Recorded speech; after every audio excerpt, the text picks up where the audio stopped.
morning. I call the budget meeting of the St. Paul City Council to order. We have one order of business today, actually two.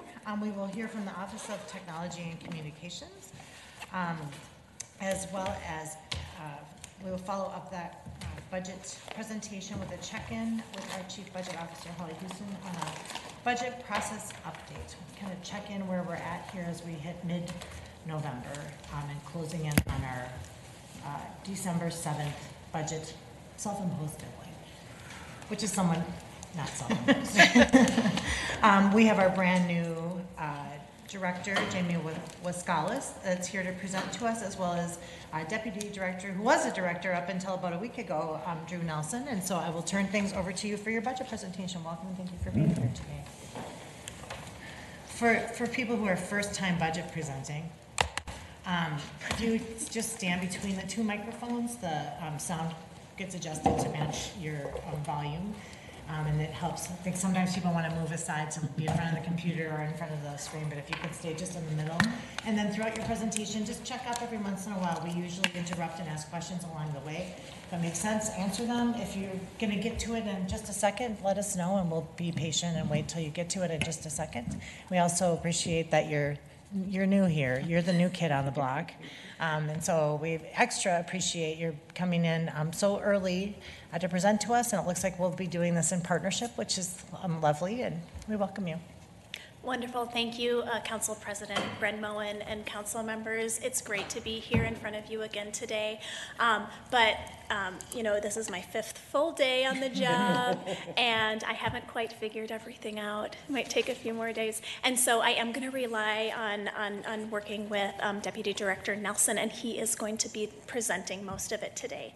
But I wanted to briefly address you before I turn it over to him to let you know that he and I have gone through the presentation a few times.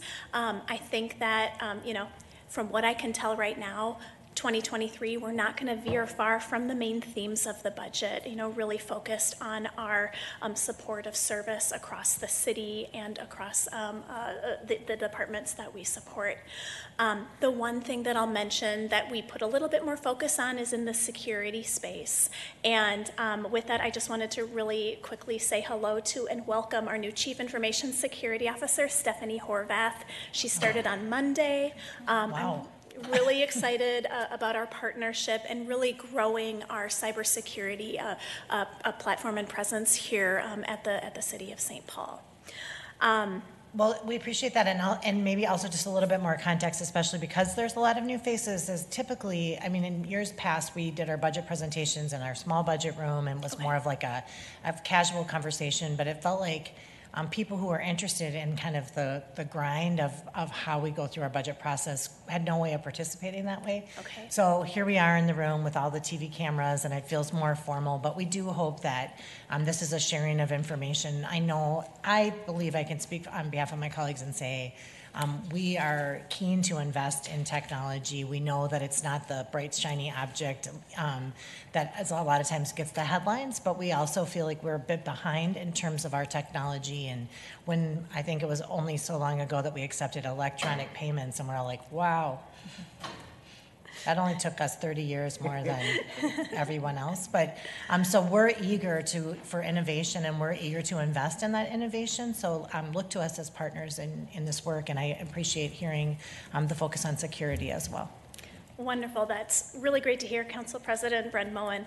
And with that, I'll say that coming into the City of St. Paul and OTC, I knew that a main theme would be doing more with less. I was in a previous CIO position, not in the private sector, and that was a theme as well. I will say that I am in awe of how much this organization supports. My budget and team size is pretty similar to my past role, but the portfolio is absolutely much larger than I could imagine for the budget and staffing that we have. That being said, we want to continue to partner to provide the excellent innovative services that are going to support, again, our constituents and all of the departments and partners that we have here. So I really look forward to that. But I guess I would also just say that as we're combing through the budget, I think it can be perceived that our focus is to reduce. We're always looking for ways that we can reduce our spending, but I actually think that we're interested in making sure that we're properly investing. And if you're doing too much with not enough, I think that's when we run into problems, or that's when we have to make priority choices that don't make sense. And because it's not a high profile, it's like extremely important and probably the backbone of our work, but not as high profile as other departments. Right. It's easy to always expect more with less. Right. And I really do, especially with the American Rescue Plan dollars, this council fought for modernization of city services funds, and so we want to be able to provide more, to do more if that's appropriate. So I think that we do recognize that you can't always do more with less, and so. Absolutely. Thank you. I really appreciate that so much. And just the acknowledgement of a lot of the work that we do is more behind the scenes and really building that infrastructure to allow that innovation to happen. So thank you so much. With that being said, I'm going to turn it over to Deputy Director Nelson. I'll be up here to help support him and answer your questions as we go through the presentation. So thank you so much for having us today. Great. Welcome. Morning, Council President. Morning, Council members. Before I get going, I do want to say a special thank you to Holly. As Jamie mentioned, she started 5 days ago, and that was also the deadline to get in our slides for you. So we have been editing up until last night, and we appreciate the flexibility to enable that so we can present both in line with what we have accomplished and what we want to do, but also make sure that we're holding the vision of our new director here too. All right. So briefly running through what we're going to talk about, I want to make sure that we ground kind of the council in the focus, the areas that have brought OTC to where we are today, both our strategic goals that have kind of guided our work as well as our accelerators, especially with the turnover in our leadership. I feel like it's very important to kind of show what our North Star was as we go forward. We expect to carry most of these, but edit and in alignment with our new leadership team here too. And then we will dive into our budget update as well as any of the special funds that we have available and our expected outcomes for 2023. So targeting our strategic goals first, these are our 5 kind of guiding principles that we have used to inform our work across all of the projects that we're doing and our engagement with our departments as well. We know that we are behind the scenes, so the primary service that we provide to our constituents is through the conduit of our departments and our other city stakeholders that actually engage with the constituents directly, excuse me. So we want to make sure that what we're able to do is help support and expand that engagement in their half, and also do things that can help increase the operational excellence of those groups, giving FTEs back to our departments without actually creating FTEs, things like of that nature to really help support that and expand that engagement with our constituents. So the first goal that we talk about is our CityWork citywide. The intention behind that is to enable our city staff to work wherever they're able to serve our constituents, whether that's in city facilities, in City Hall and City Hall Annex, out in the community, just to give them the space so that they can go to where our constituents want to engage with them, and they can still expect the same level of service and support from their technology as they go through that. Making the most of 365 is really broadly about taking best opportunity and advantage of our existing enterprise platforms.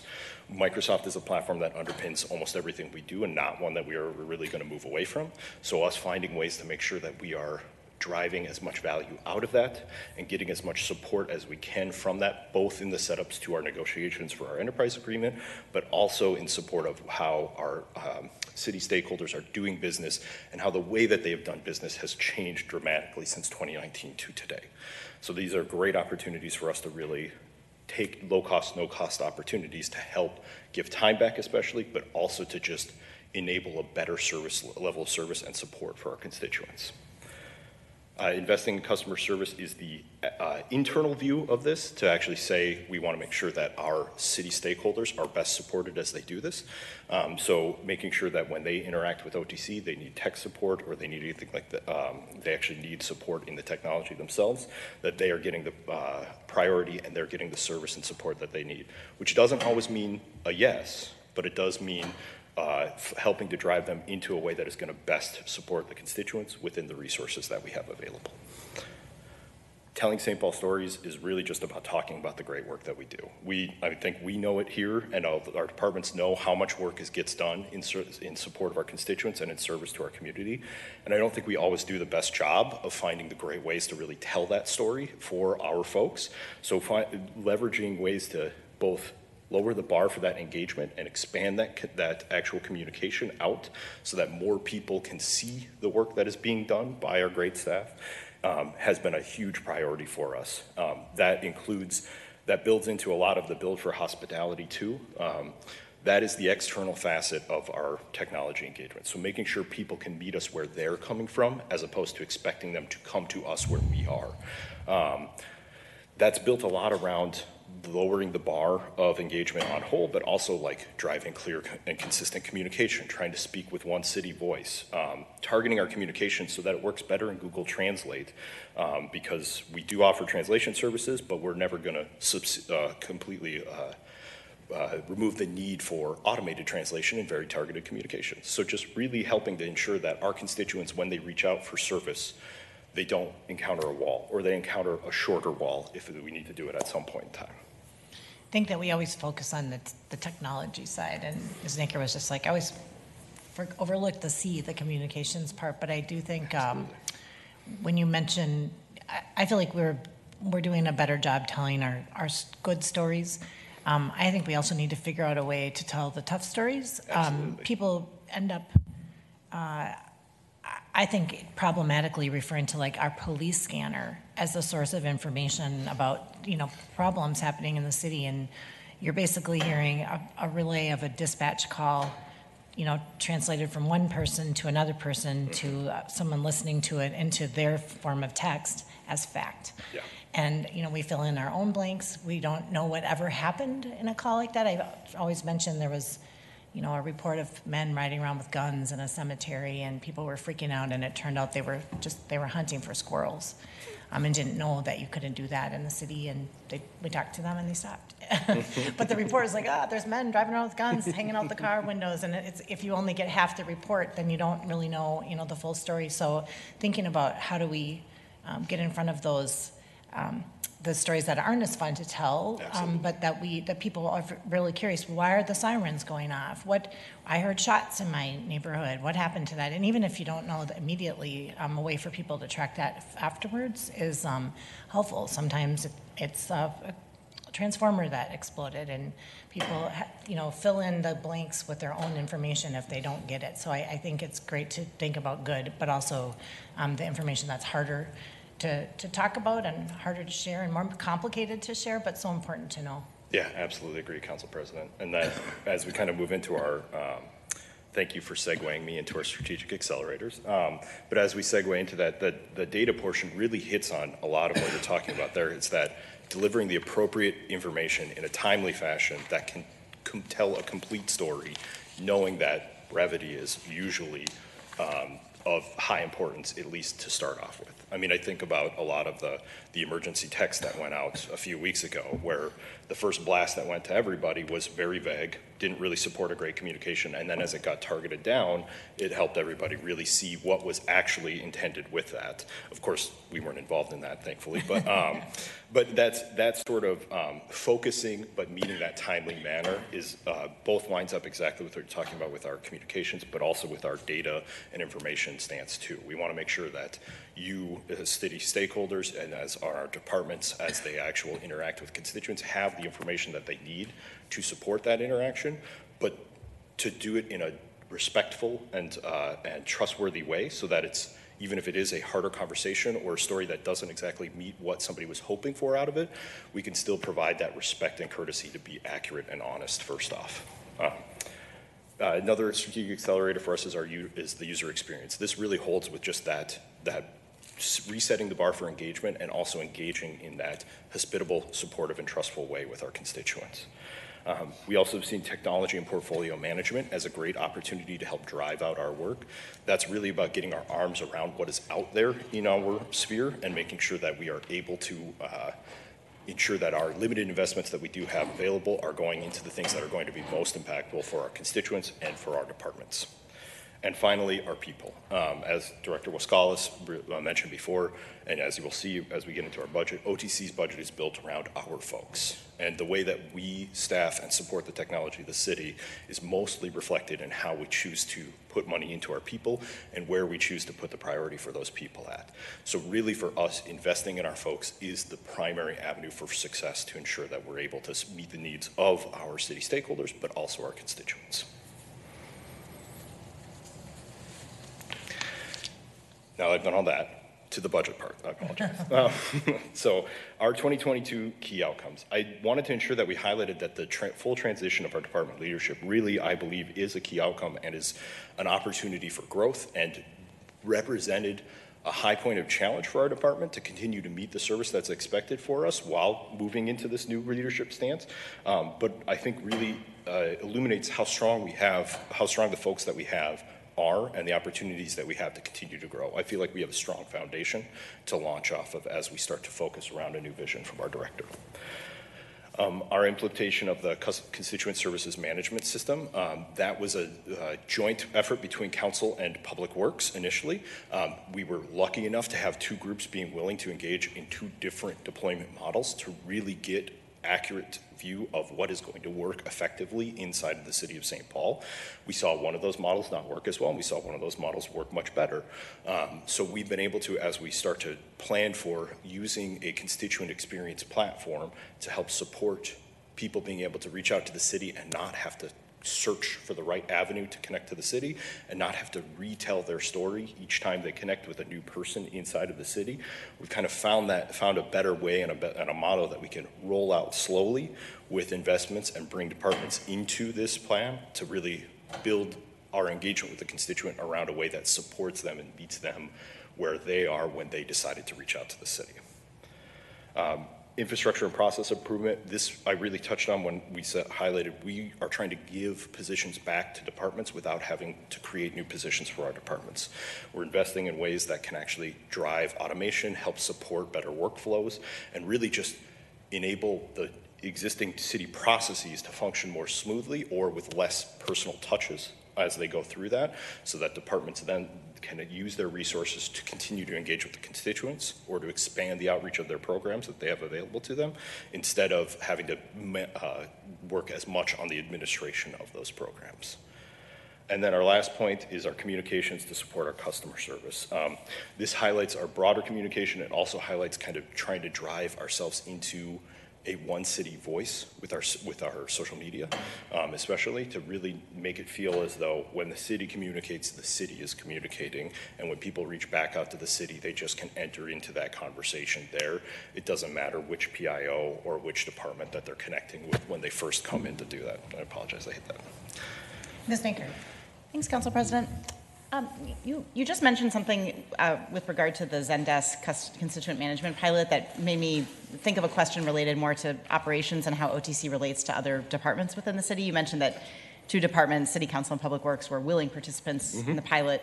I know that there have been many times when different departments use different software for different needs, and often that software, at least my understanding, is that it has been sometimes custom built for the department, not necessarily a platform that anybody coming into the city knows how to use, often not supported by anybody outside the city and becomes obsolete, and then it costs us more to come up with a new solution.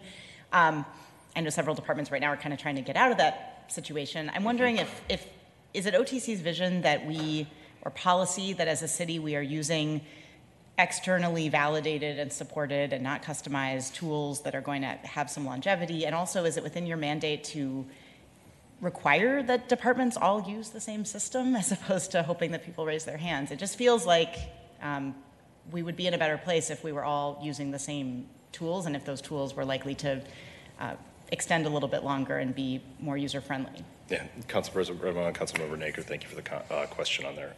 I can speak to what has been done, and I will defer to Director Waskalis on our vision for going forward.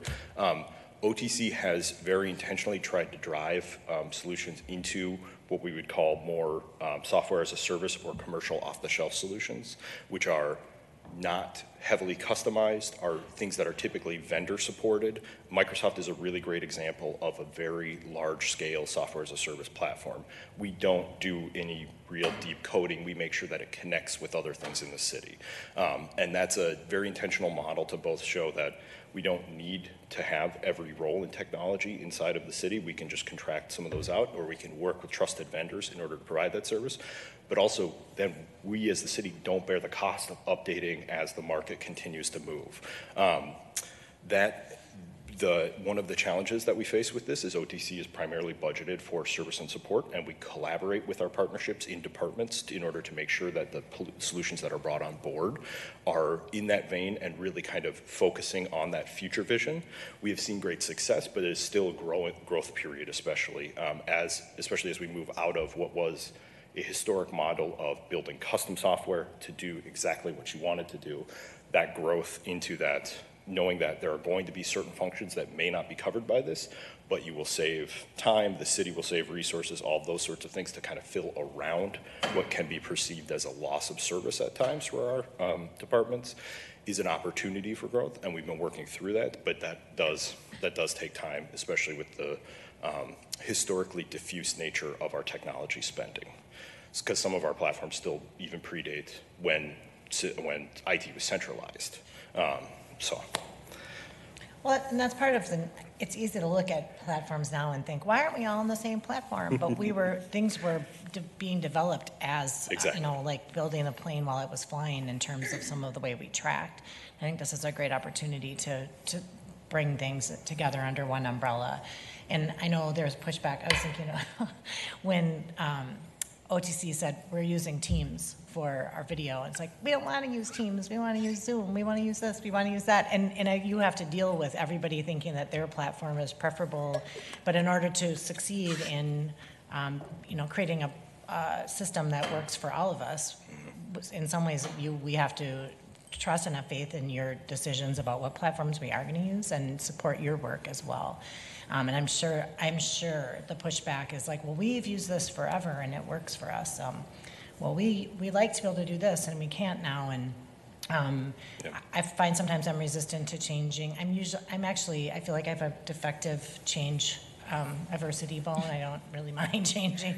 But when change happens, sometimes it is, there's definitely that reluctance to leave what you're familiar with and to learn something new, and just like I think that is a big challenge in the roles that you're both in to enthusiastically bring us along for something new.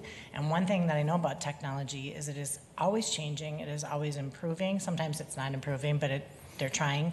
And so when we think about technology, I think being open to and adapting to change as sort of the norm is it goes against human nature, but it's something that we just simply have to do. Absolutely, yeah.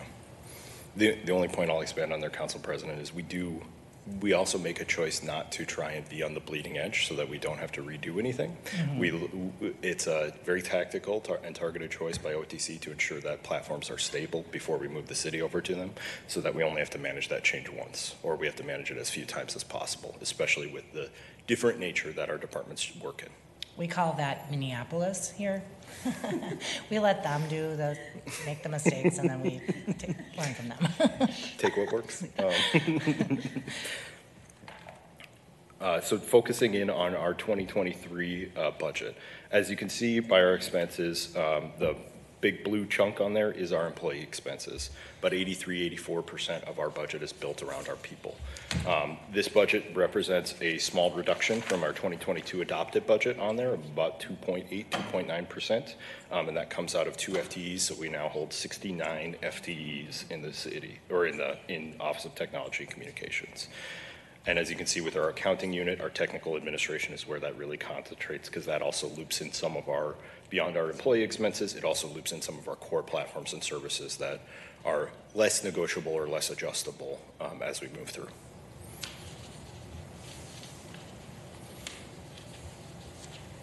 And please stop me if I move through too fast on it. I do want to take a second and highlight our talent resourcing. And as we kind of talked about, our people are the way that we are successful. There's a small typo on this slide. I apologize. We actually have 69 FTEs, not 68. But In the current market space right now, typical technology services providers see somewhere in the, so before COVID, saw somewhere in the range of 5 to 7% turnover of most of their tech staff each year. Post-COVID, that went up a little bit, 6 to 8% is pretty accustomed. Between the start of COVID, when we shut down in March of 2020, until February of 2021, OTC saw just over 1% turnover rate in that time. And that was due to very intentional efforts to meet our staff where they were, help support them. We also lost an average a day a year per person to COVID because of being able to flexibly support people who had kids whose schools closed, or who were sick but were vaccinated and were not struggling with their illness. They just wanted to make sure that they had times to take a nap, things like that. So with that with that investment in our folks and that intentionality behind being flexible about the way that they could bring their services to the city, we were able to help stave off any losses, or as many losses as was possible, and maintain as level of service as we could in that wildly changing time that was everybody figuring out how to do this work from home for a little bit.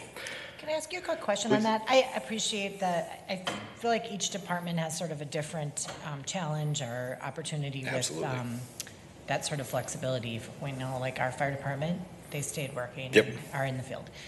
We came back because we are a public-facing entity, and these meetings are important to people. OTC may have a unique opportunity to be working from home. But when you say that we were able to meet the needs and meet the deadlines, or how do you know that you're meeting the needs of the support that is expected of you from the departments? That's a, Council President, that's a pretty profound question for us to answer at some level too. We have to, that takes both engaging with them to understand what their expectations of service are, as well as on like a more of a strategic level, as well as engaging with the staff and the management to try and figure out not just what they're doing right now, but in the face, especially in early times of COVID, what they're changing into, or how they think that they could possibly get work done when they historically were at an office that, or a desk that faced out to the constituency. You know, items like that took real analysis by our staff to work with people and to say, when a request comes in to say, I need help doing this, not to focus on, okay, we will do this piece, but to kind of step back and help say, what is the problem that you're facing, and how is it that we could potentially leverage wraparound support to you to not just solve this one issue, but to say the next thing that you're going to encounter is this, or based on the way that you're changing your business model and working to support your constituents, what are some of the ways that we could add more services in to lift you up right now that you might not even be thinking about, or might not know that is available to you because historically it was not a needed function of your job. So it took a lot of direct engagement, and it took a real investment on our behalf into that customer service and support, thinking customers as internal stakeholders, to really say, to really identify that need and to identify that strategic plan on their behalf on how they're going to do business. It's a moving target. It absolutely is, and we miss at times too, to be clear. So we want to make sure that the ones that we hit on are the highest priorities that we can do, and then we also want to practice that respect and trust in our internal stakeholders to be able to say no, or to be able to say not yet, if there's a challenge that's being raised up that just doesn't meet the level of priority that some other challenges might be.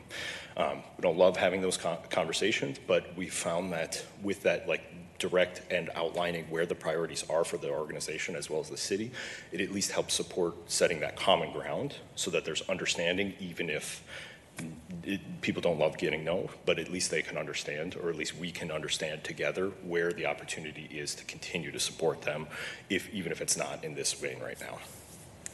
Thank you.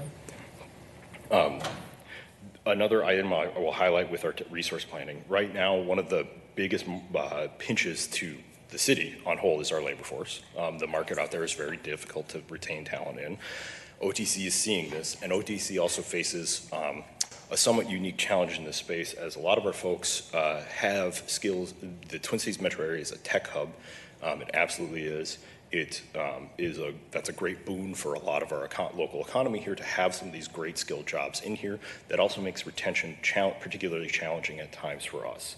This doesn't just relate to COVID, and this is a long-standing labor shortage that's focused on the tech space, especially since coming out of the Great Recession. So really, we're 10 years into this, and it's only exacerbated as we've gone through. But we do know that there are folks who work for us that could get as much as a 50% raise by leaving the city of St. Paul.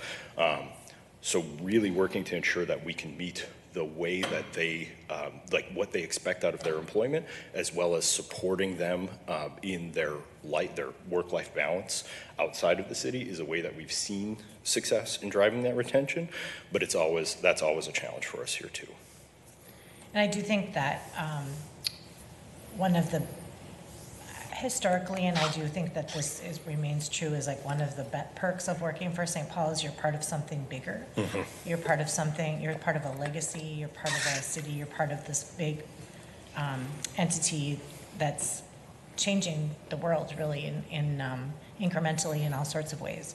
And so those are the times when I worry that when we're too dispersed and at home, that we lose that connection to the greater work that we're doing and the common good of the work. And I think that that's a challenge that we'll have to face, because if you become, disconnected from the team, from the kind of global effort to, create equity change, to challenge the status quo, and you just answer the questions and do your work, that you could become disconnected, and I think that you can lose that overall part of being part of the greater good, and I really do think that is a perk of working for the city of St. Paul. So that's a challenge. I think it's a challenge not just for you, but for any organization that's doing work from home, or any department that's doing work from home or part-time. We miss the mayor's office. We're here, and not having that regular interaction with the administration because the limited amount of time in the office is actually palpable, we can tell. Mm-hmm. So I think that's a challenge that we all, we'll have to continue to grapple with. But if it's not a perk, and we don't feel like we're part of that greater good, then all of a sudden it's got to be salaries or it's got to be benefits. And I think I have always loved that one of the benefits is just like, I'm part of St. Paul. Yeah, Council President, we hear the mission in a lot of our folks daily. They'll, even as they're going through the grind, they will talk about the fact that this work is in service. And that's, I don't like to think about that as a retention tactic, but I know for me personally, it absolutely is. I like that, I'm a constituent of Councilmember Tolbert. I love that I work for the city that I live in.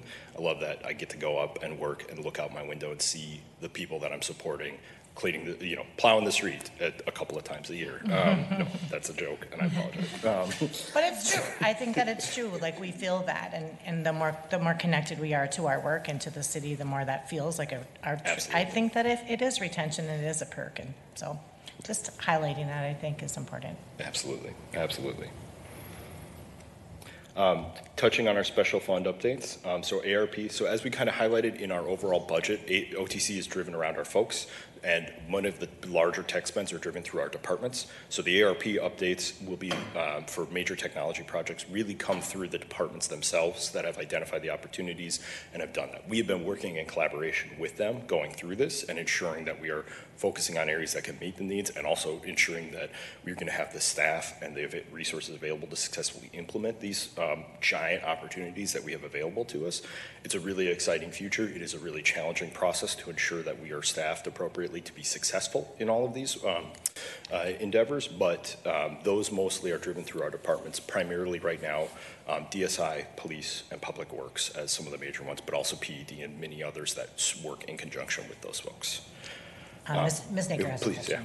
yeah. Thanks, Council President. And I'm glad to hear you say that even though it's listed as no money coming directly to OTC, that you are working with the departments. As Absolutely. The Council President mentioned, modernization of city services is a huge priority for us. We allocated over $12 million of ARP to that work.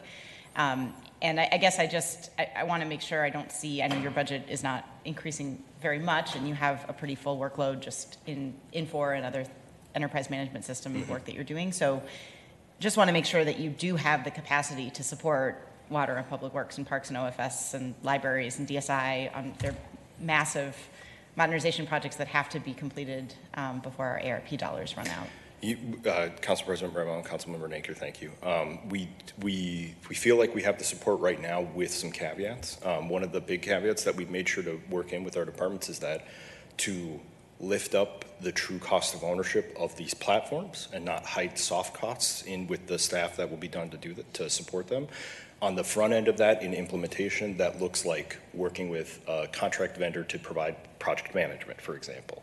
That does increase that capital cost on that big ticket line up first, but really we feel that's the most supportive and respectful way for the departments themselves to know truly what the cost is of this, and for us to be able to project that more appropriately across the entire city so that we know how much we're really spending and we're not hiding it by putting 3 FTEs in, taking them off of other work, putting them onto this just to make sure that that cost stays a little lower on the budget line item. This has also relied very heavily on partnership with department leadership in those spaces especially. We feel like we have great partners in that, and change management is, as Council President Bremoen mentioned, always challenging forever for everyone. But that really us engaging them as peers and being able to say we are an internal service provider, but we are also a business partner in this work to really to join together and push these out and launch successfully when we do actually launch with these platforms is tricky, but it is a moving target. But we feel like we have the right stakeholders in these spaces to have those challenging, at times challenging conversations. We'll never turn away resources, though, council member.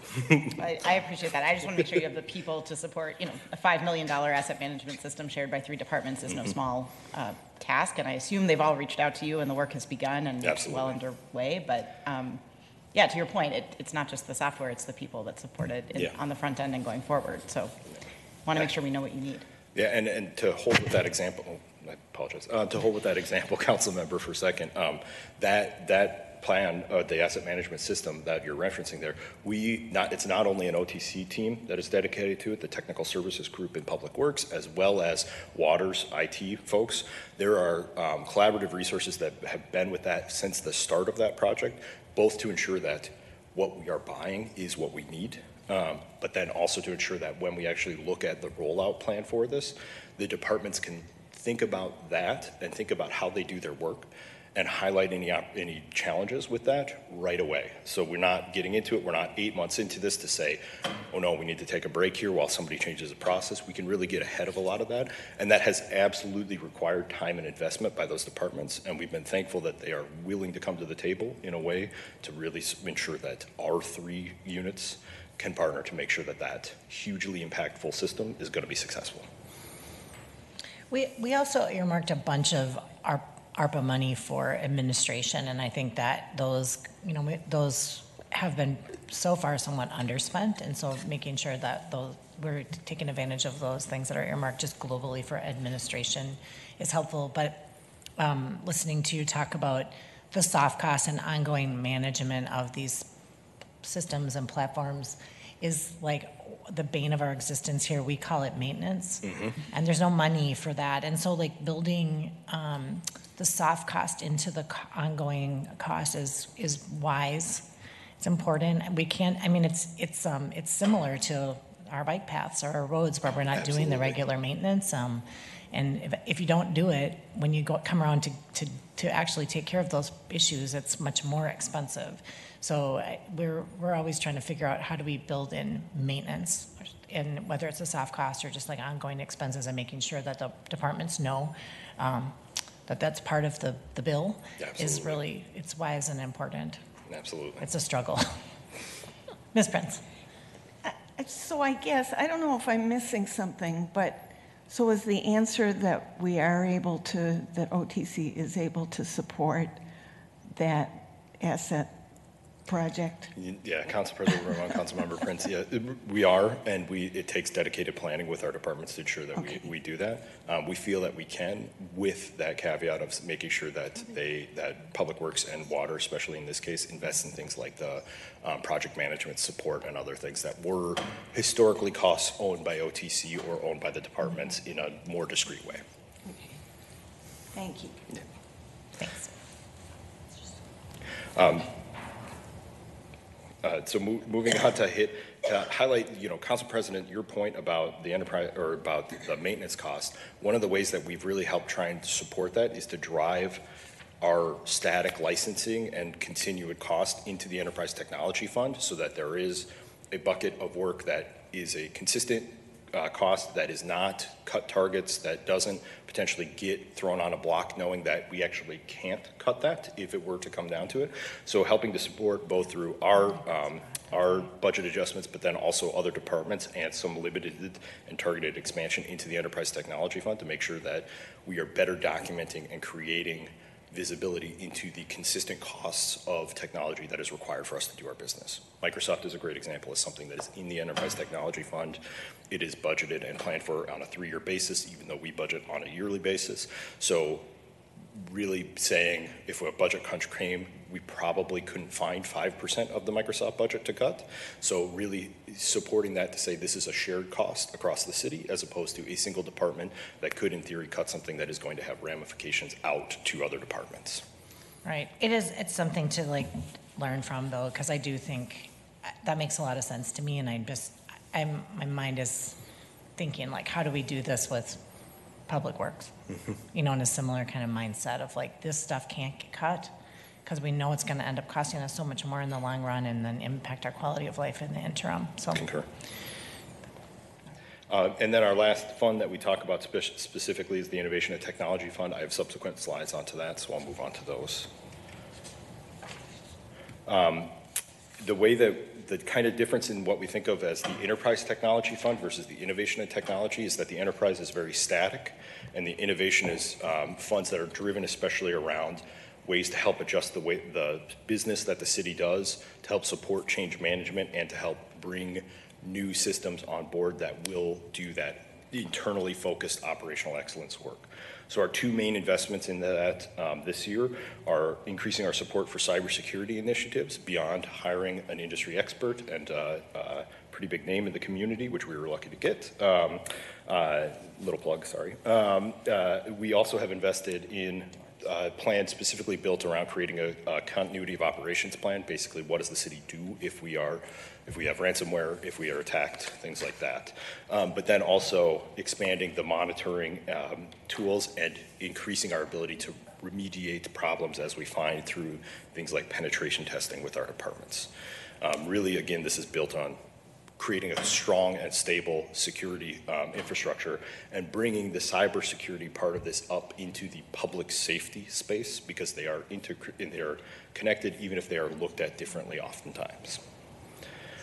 Another primary way we've done this is our investment in enterprise systems, replacing our timekeeping solution as well as investing in Infor and other expansions into a talent management module have been ways that we've seen, especially for our internal services departments, to give that time back to help support HR and other departments to really maximize what they're doing, but also with like a timekeeping system, ensuring that the city is doing business in the same way across all of our departments, which right now we track time a little bit differently, and it takes a lot more time for some people than it does for others.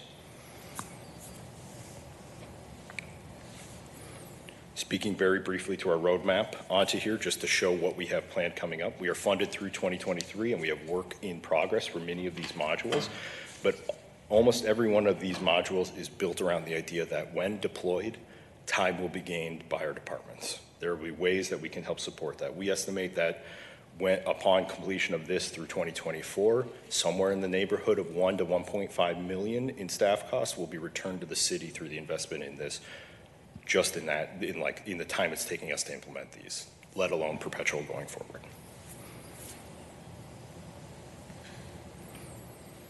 And this is just a very brief outlining of our roadmap and cost estimates. The item I will highlight off of this is that anything is TBD is not for work in 2023. Everything is funded for our current year going forward. Really, I just wanted to help highlight that we have a plan, we have opportunities to continue moving this work forward, and we'll be planning for the budgeting of that next year to make sure that this work can continue and we can continue to support our internal services providers as well as the administration in our departments.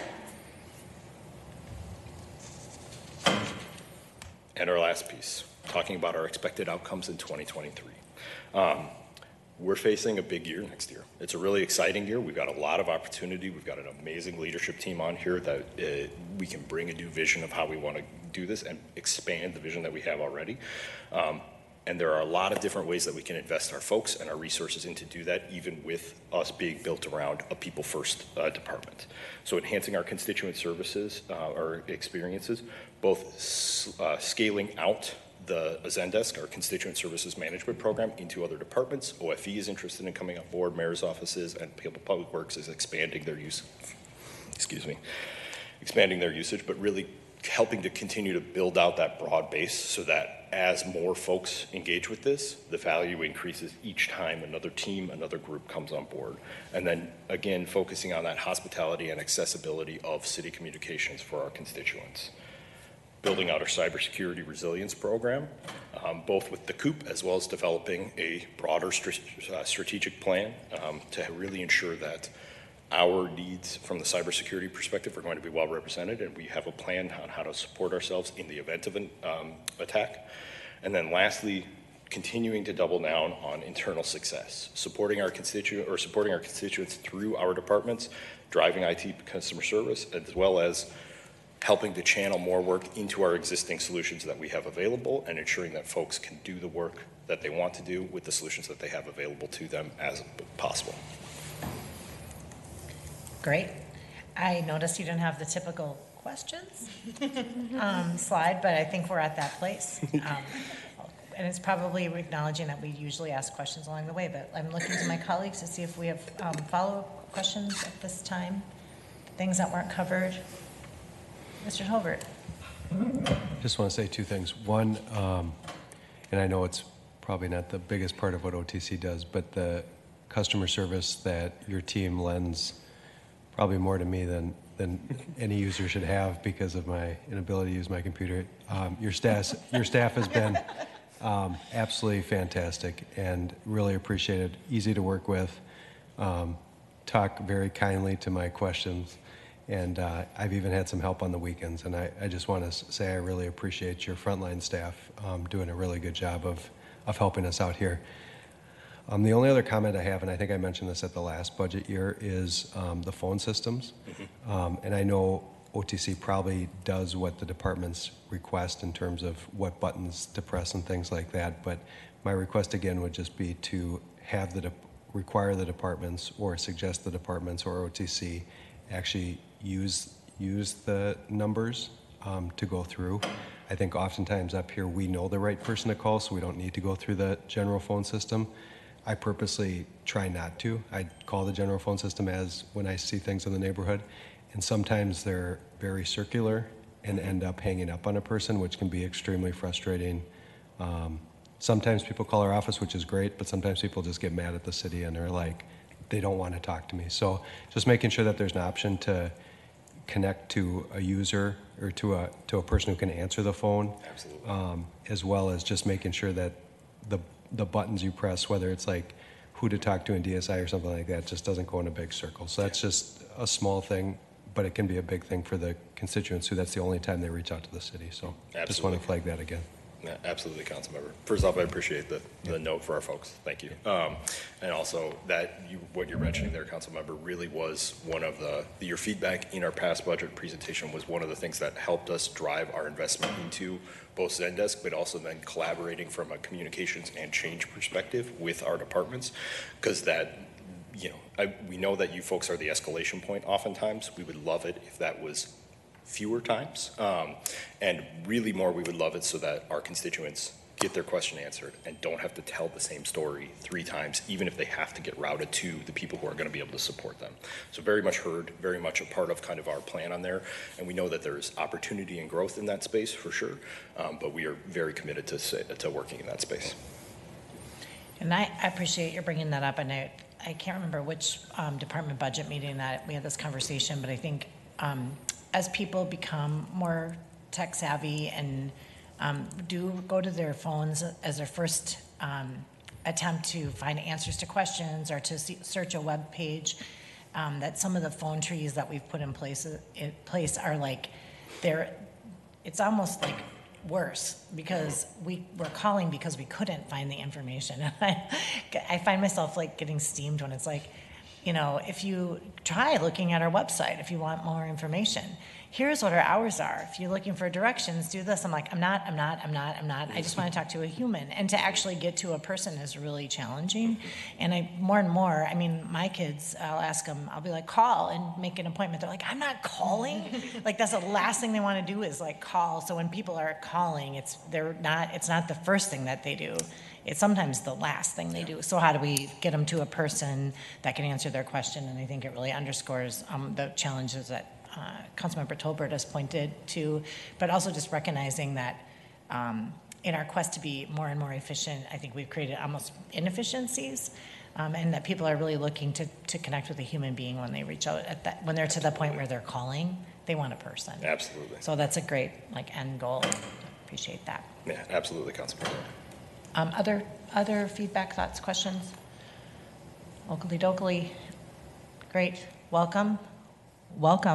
And thank you for your presentation. It's been great to touch base and you know, maybe after you've been here for 100 days or something, we'll invite you back and see if you still like your job and see if you have any, you know, course adjustments you'd like to share with us. Thank you, Council President Brenmoen and council members. I really appreciate it, and I just want to say I am in the right city from everything I've heard during this presentation, your questions, what Drew has presented. St. Paul is where I belong. I am here to be of service to this city, to help grow and develop our teams here in OTC and work collaboratively with you. So you'll be hearing from me. I would like to meet with each of you in my next 30 to 60 days to just really understand the needs of your constituents, kind of where you stand, and how we can better work together. And I really look forward to that. So thank you so much. Thank you so much. Okay, Ms. Houston will now take center stage with our budget update. Council President Brenmoen, thank you. Good morning, council members. Today is our last scheduled budget committee meeting of the year. We have next week off, and then there's a fifth Friday in November. So when we come back December 6th, we'll be having a truth in taxation public hearing at 6 p.m. That's a Tuesday evening. Their property tax estimate have been mailed, so your constituents should be getting those shortly. This year there is an electronic version, so if people elected and opted in for that, they should receive that email already.